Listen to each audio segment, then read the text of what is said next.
Here you go. The friendly, heavy-set food truck worker said, handing Maren her lunch. Hope you enjoy. Thanks, Maren said, taking the stew. Will do. Nerian stew, an easy but delicious favorite of hers, packed with meat, potatoes, onions, and carrots. This hearty stew had always supplied her with a warm heart and a full belly. Her stomach howled, voicing its vexation. Maren delighted in calming the irate organ, her mouth cheering as the savory stew began to ease her hunger. Must have had one hell of a run, the food truck proprietor said. You don't know the half of it, Maren said.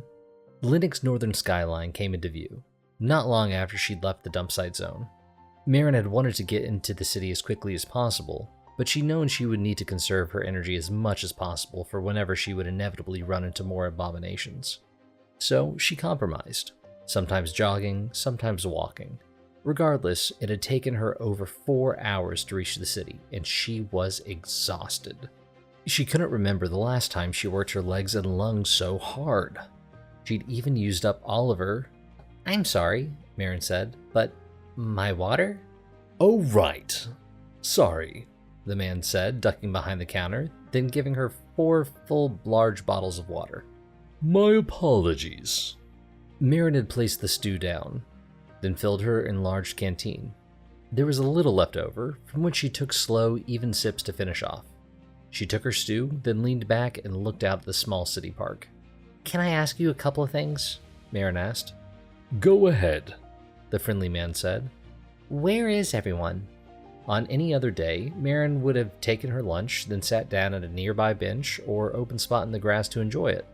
She surely would not have stood in front of the line, chatting with the food truck worker and holding up the queue. There was, however, no one else in line at the moment. It was like this in every other part of the city she'd seen. Much of the city had been what she'd expected once she left the initial residential sector she'd entered. Linick streets were full of various shops and restaurants. The green spaces had been spectacular too, even in a place like this, so far from Linick's famous Glen Park. There were plenty of trees where families could sit under to enjoy the shade, as well as ponds and picturesque bridges which led from one knoll to another.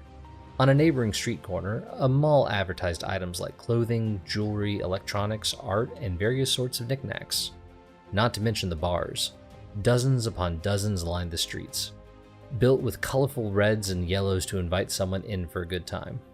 Still, Maren could count on 2 hands the number of people she'd seen about.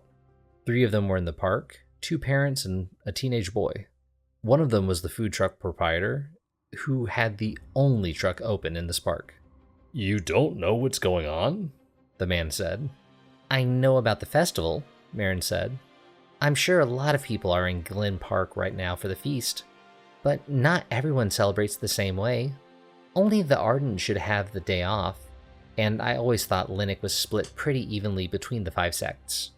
That tracks from the people I know, at least. So, where are the quenchers, the autonomous, the listeners? No one else is around and very few shops are open. What's going on here? I take it you're not from around here. Maren shook her head. I'm from Weststock, but I'm on a long trip. I've been staying away from the internet, mostly, unless a job requires that I get on it. The man sighed, his beady eyes drooping. Well, it appears you came in at a poor time, tourist. The man explained to her about the kidnappings. Maren's mouth almost dropped. Over 20 kidnappings in a week? Why hadn't that blonde man told her about that? Maren finally checked the news. Sure enough, article after article detailing the number of missing persons in the general region they'd all taken place in. Most of them happened near the city center, Maren said. A couple of miles from here. Yeah, but you never know when the trend'll break, the man said. Maren's mouth firmed. She downed the rest of her stew, took a swig of water, then readjusted her blanket to keep her warm from the winter wind drifting through the lonely streets. Thank you for the meal, Maren said. You're welcome, lass, the man said. You be careful out there. Like that would happen. More than 20 people missing, and now strange abominations were terrorizing Linick's dump site?